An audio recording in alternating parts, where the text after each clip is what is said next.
timer does is to show you, it depends on, it could be bulbs. You could have green, amber, and red bulbs.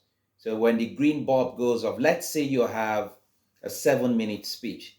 By the time you hit 5 minutes, the green light goes up, comes up. By the time you hit 6 minutes, the amber light comes up. And by the time you hit 7 minutes, the red light comes up. If it's a Toastmasters club, when you hit 7 minutes and it's a 7 minute speech, you have about 30 seconds to round off. If it's a competition, if you go past the 30 seconds grace, you're disqualified. Just that for a moment show you the importance of timing. Now, I'm not talking about time management as most of us do know when it comes to management courses and all of that. I'm talking about timing, how you use your time on the stage as a public speaker is very important. And so today, in the realm of public speaking, time is not just important, it is key. It is not just a constraint in certain cases. For some people that may not be able to know how to use it, it's a critical component that can make or break your speech. So, I will take you through strategies that would help you to manage time in a way that your audience will enjoy your speech. You are also going to enjoy your time there. Understand that when you have people's attention to speak to them, it is a privilege. Because it's a privilege, you want to maximize it, you want to use it. Now, time management in public speaking is about more than just keeping within the allotted time that's given to you or within a frame that's been given to you for your speech. It's about harnessing the full potential of every single moment that you have on stage. So you've been working so hard, you've been doing everything that you need to do, and now you have the opportunity to be on stage. Time is critical. Time is extremely important. It's not just a constraint. Some people see it, I need to meet up with my time. It is also a valuable opportunity for you to showcase yourself, but more importantly, to serve the people that have said, come talk to us.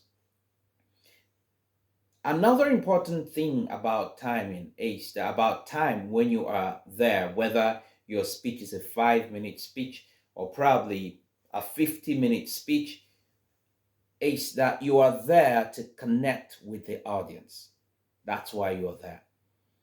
The importance of connection can never be overemphasized.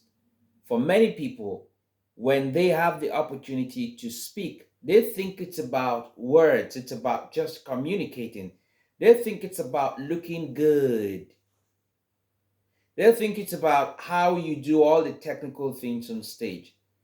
Whenever I have the opportunity, I keep saying, I keep telling people, I keep trying to educate that it's more about connection. That's why I love John Maxwell's book. Everyone communicates, few connect. If you don't have that book, I'd encourage you to go have that book. By the way, my name is Stallone-Obaraemi Samuel, and I'm a member of the Maxwell Certified Leadership Team. And I want to show you at least four ways that you can actually take advantage of your time on stage and make the best of it. So here comes the question then. How can we begin to master our time on stage and use the time as a catalyst for personal growth in our public speaking? How can we begin to use time, not just being afraid to run over time or conscious of running over time, but really enjoying ourselves on stage? So let me share a couple of tips with you. Tip number one, recognize that every speaking opportunity is precious. Recognize that every speaking opportunity you have is precious. It is a chance for you to share your voice, your ideas, your vision, what you think, the way you think people can do things differently or be better.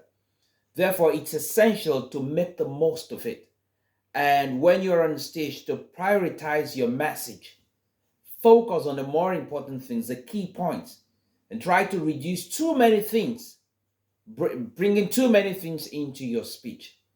This means that you need to focus on honing your skills, whether it is storytelling skills, using illustration, transition, your vocal variety, your gesticulation, your eye contact, all the things that you need to do to pass your message across. You need to hone your skills so that you bring out your speech with clarity, brevity, and purpose. So understand, first things first, for you to be able to use your time effectively on stage, understand that the time you have on stage is precious, because it's not just time to speak, it's time to connect, it's time to share your ideas, it's time to show people something different or something they may not be looking at, and it just might save someone's life. So it is an important thing. Number two, embrace the power of preparation and rehearsals. Rehearse, practice, practice, practice. Effective time management on stage as a public speaker begins with your ability to step on stage, do what you need to do it well. But listen, it doesn't start on the stage. Be careful with your planning, be diligent with your research, because what you do on stage starts long before you get on stage. I like this quote. I'm not sure who really said the quote first, but I think I heard it first from Roddy Gilbert, who is in charge of public speaking and the speaking program and the John Maxwell's team. He said something that I picked up. It was really key for me, and so I kept it. He said, when the bell goes off, I think he was quoting someone, but I can't remember who he was actually quoting at the time. Is that when the bell goes off, instincts step in. So it means, let's say for instance, you're a boxer. You don't get into the ring and that's when you start boxing. Or let's say that you're a footballer. You don't get into the field and that's when you start practicing how to do what to play football. What happens is that you practice and practice and practice until it becomes second nature. So if a ball is coming in the air, already your body just adjusts as you jump, even in the air, as you move your head, whatever you do, whatever movement you make. It's not that time when you're in the air that you're practicing to do those things. You must have done that again and again. There's a free kick to be taken. There's a penalty kick to be taken. You've been practicing on different angles, how to hit different angles of the post, how to, you've practiced so much that's become second nature. And that's how public speaking is. Public speaking is like a sport. You don't start practicing when you get on stage. So by setting aside dedicated time, all right, by setting aside dedicated time for speech writing, for rehearsals, for feedback, tell people to give you feedback, to evaluate you, then you are setting yourself up for success. I remember vividly, I had this friend, James, who wanted to go for a competition and would ask me, Stallone, are there clubs, are there organizations that you think I can come to speak for free? Do you have, within your network of people, do you have organizations that I can go deliver my speech? I have a competition, an international speaking competition coming up, and I just need to practice the speech. Because he understands that the more he practices and rehearses and also gets feedback, the better he becomes. There's another thing James used to do. He still does it till date, which is, while there are other general evaluators, he goes to certain people and say, I need you to watch out for this. I need you to evaluate me privately on your own. Be very critical. What do you think I need to do in terms of my voice, in terms of my examples, in terms of my use of stage, in terms of my use of props? I need the feedback. So if you're rehearsing and you're preparing for any public speaking engagement, do not underestimate the power of evaluation. That way you polish your message and you make sure that your delivery is done with confidence and the impact is maximized.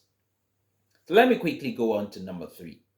Number three, cultivate the art of adaptability and flexibility. Now, no matter how well we prepare, something might just go wrong. No matter how well you prepare as a public speaker, something might just go wrong. It could be a technical glitch. It could be that the person you want to bring some materials for you forgot. It could be anything could happen. Now, when that happens, will you stay composed? Will you stay composed? I remember many years ago, I was a member of Junior Chamber International. Now, when I joined, I met some very senior members who called me aside and told me that you've got to choose a path, and that helps you to stay focused and accelerates your growth. And so people were choosing leadership or politics or fun, traveling, networking, but I chose training. So I started applying, I started talking to trainers at the time to say, I'd like to be your assistant trainer. I like to work with you. I just want to sit and watch what you do and all of that. I remember one trainer told me, late Moses Kadri. He told me, he was a very close friend of mine, a senior friend of mine, and he told me a lot of things that I would share as time goes on when I make some videos and put out some of those teachings. And one of the things he shared with me was, make sure that if you're going to any chapter or you're going to anywhere to deliver a training, make sure that you send your PowerPoint presentation in advance to whoever is in charge. Make sure you have a saved copy on your email. Make sure you have another copy on a flash drive just in case network destabilizes you. Make sure that you have a hard copy printed. That's four. And he said, more importantly, know the presentation by heart. So if anything goes wrong, you will still deliver. And I can tell you for free, I have been to training programs. I have been called upon to speak on different occasions and something went wrong. The microphone went wrong. I have to project my voice, and the projector is not coming up. The sound is bad. Something just happens, but you've got to present.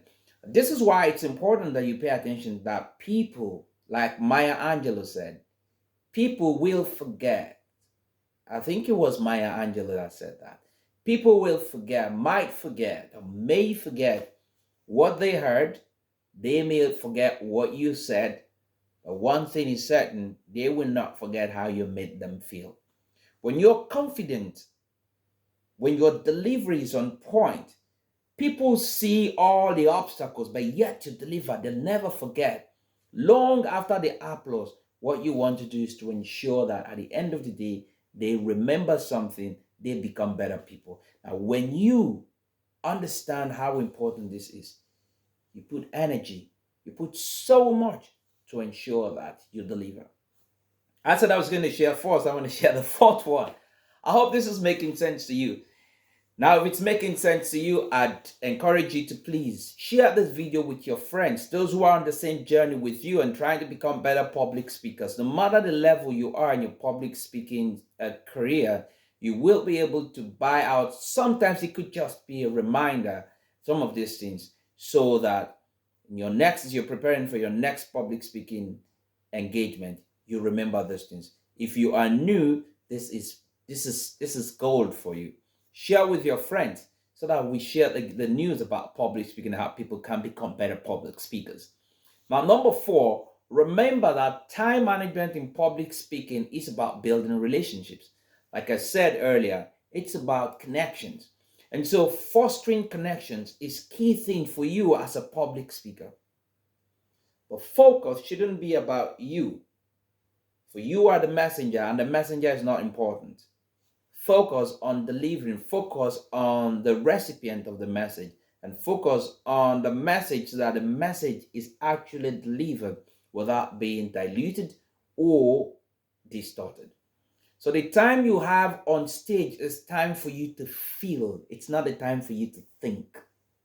The time you have on stage is time for you to feel. It's not the time for you to think.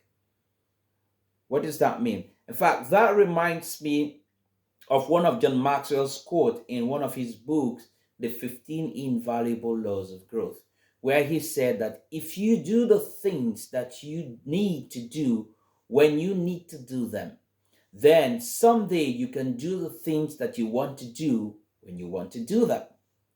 Now, I like to interpret that to mean that if you take your time to study, to rehearse, to take feedback, and really craft your speech, then you can get on stage and enjoy yourself. You can get on stage and feel yourself on stage. You are not on stage and you're trembling, you're thinking, what's my next line? What if I forget the line? What if this illustration doesn't work? What if this story doesn't work? What if I'm losing them? You will not be thinking. You will just be enjoying yourself. When you enjoy yourself on stage, it gets to a point, probably feels like the people are like they are taking from your hand to eat, because they're saying keep going, keep going. You're striking the right chords, you're hitting the right chords. This is oh this is jam, this is gold. Whoa, just keep going. That's the point. So you are enjoying yourself. And people are engaged. People are connected. People are happy.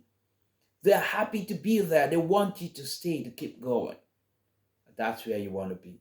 You don't want to be at the point where you're thinking about your one side with your mind is telling you flight, go away, run, and then your body is saying stay. You keep going back and forth. No, you don't want to be in that state. So if you prepare very well, you will enjoy your speech.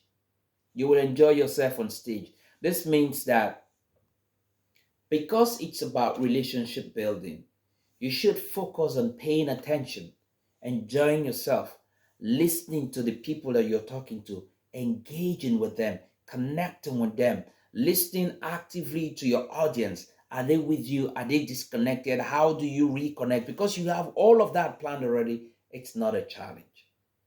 So I want to round off this session by saying that time mastery is a skill that's important for all public speakers. And we don't all know it. So there is room for us to cultivate and to learn some more. So we have the power to transform lives through public speaking by penetrating, reaching our audience. And so apply the skills that I have shared with you. Understand that it's a privilege to be there. Understand that your key focus is to connect. And for you to be able to connect, you need to practice in advance, well in advance, again and again. Seek for opportunities to deliver, maybe do a mock of the speech you want to deliver. Ask for evaluation, all right, so that you'll be able to get there and enjoy yourself. I don't know when your next speech is going to be, my friend, but be prepared not to speak. Be prepared not to think. Be prepared not just to go there and communicate. Be prepared to go there and connect. Be prepared to go there and enjoy yourself. Engage with the audience. Feel the energy and become a better public speaker. I hope this gets to you and this really encourages you in terms of your journey as a public speaker. My name is Stallone-Obaraemi Samuel, a member of the Maxwell Certified Leadership Team. And my sincere desire for you, my friend, is that you go on succeeding as a better public speaker. Bye for now.